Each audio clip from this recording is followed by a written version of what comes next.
Hey everybody, this is Jim at SP500chart.com using time-honored techniques to understand modern markets, featuring daily technical analysis videos of the S&P 500 index.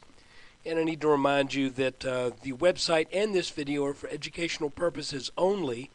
Nothing stated at the site or in this video is intended to be used as investment advice. I can draw lines on charts, but you have to draw your own conclusions from your own research and make investment decisions that are suitable for your personal financial situation. I am not a licensed financial professional. I'm just a guy with a head cold who draws lines on charts.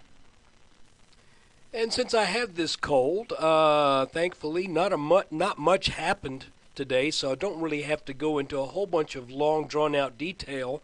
Early on, it appeared as if we may be making a run down for this red line here, but you remember in our previous videos we've talked about this blue line as likely, 30-minute chart, this blue line here would likely create some support, and as you can see that's drawn over the October 3rd lows, and then it finds the next low in the second week of November.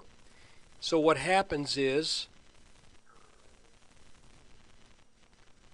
that line, as it extends out, created some support. Additionally, we had been in this little tiny sort of a short-lived channel down between these two gray lines right here, and that broke out yesterday. And again, you know, when things happen near the end of the day, and especially because this channel wasn't that well formed, that really didn't concern me that much.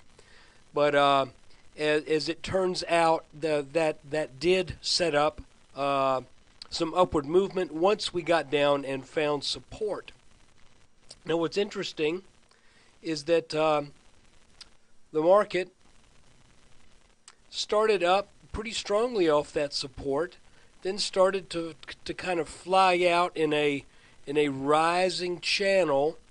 Again, you know, typically when you see this kind of thing, you tend to think that, well, why did it start out so strong and then all of a sudden start going sideways? Well, it's because it's starting to lose some steam. And so I drew these lines, and they're near the end of the day. This breakdown occurred. So my guess is tomorrow we're probably gonna at least test this orange line right here. That's kind of an inter pattern area of technical importance, it appears. If you look, you can see that that this line back here was support, kind of danced around it here, and if we wiggle the line around a little bit, resistance, got over it, now we're coming down. But look, the moral of the story is really very simple at this point, and that is we still have this same pattern that has an important line of support underneath it that if I go to a 30-minute chart, you can see it has been tested 5 times. Show it to you again. 1, 2, 3, 4, 5 tests at that support level. And then we've got this rising line. And what I'm looking at here is we're kind of at a position to where with this pattern narrowing down, it's either, well, I almost said something kind of ugly, but it's either or get off the pot for the markets. So the question is, which way is this going to go?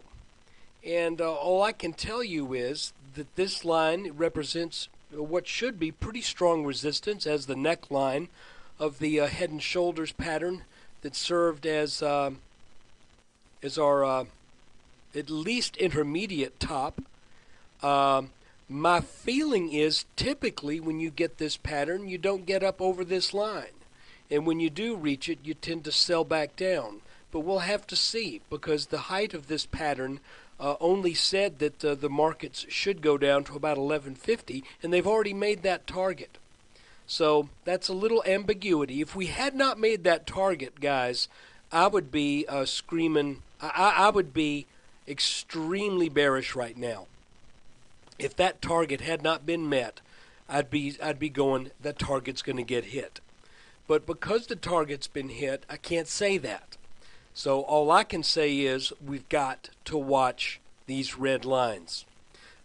This should be resistance. This should be resistance. This gray line right here has proven to be resistance as we look back into this pattern.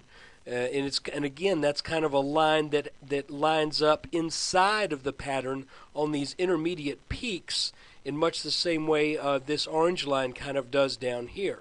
So what happens, in other words, is every time we get under this orange line, we make a bottom. Okay? Got underneath it, made a bottom, go up. Got underneath it, made a bottom, go up. Got underneath it, made a bottom, went up. Got underneath it, made a little bottom, went up. But every time we hit this gray line, we also enter some resistance. And every time we hit this red line, it's been even stronger resistance. So with these two lines kind of lining up right here, and with this neckline just a little bit above us, I'm saying that should be a pretty strong cluster of resistance. But then we've got some support as well. The support isn't quite as aligned as this. But to make a long story short, the red pattern is what matters right now. I would say at this point, if there is a strong upward movement and the S&P is able to get over this neckline and surpass this previous high back here, and I tell you what, I'm going to go ahead and snap a line there. Okay, you can see where this high also happens to be, where this what am I trying to say? This head cold isn't helping. This high also happens to be where this little momentary support was found right here. I don't know how important that is, but it does line up nicely. But let's say if the market is able to get over that, let's say 1278 and get over 1280, then I'm thinking you have to consider that probably is representing a breakout to the upside. On the other hand, if we break down through this blue line, then I think it's probably a foregone conclusion that that move should continue to test this red line down here, which is the lower part of our pattern. Now, what is the pattern? Well, I'm not sure. It kind of adds up like a triangle, but if we remove this line, it also looks like it could be a complex head and shoulders formation. So we won't know until we see what happens with respect to, do we go up out of this pattern or do we come down out of it? I personally still am a bit, I don't want to say predisposed, but I'm thinking a downside makes more sense.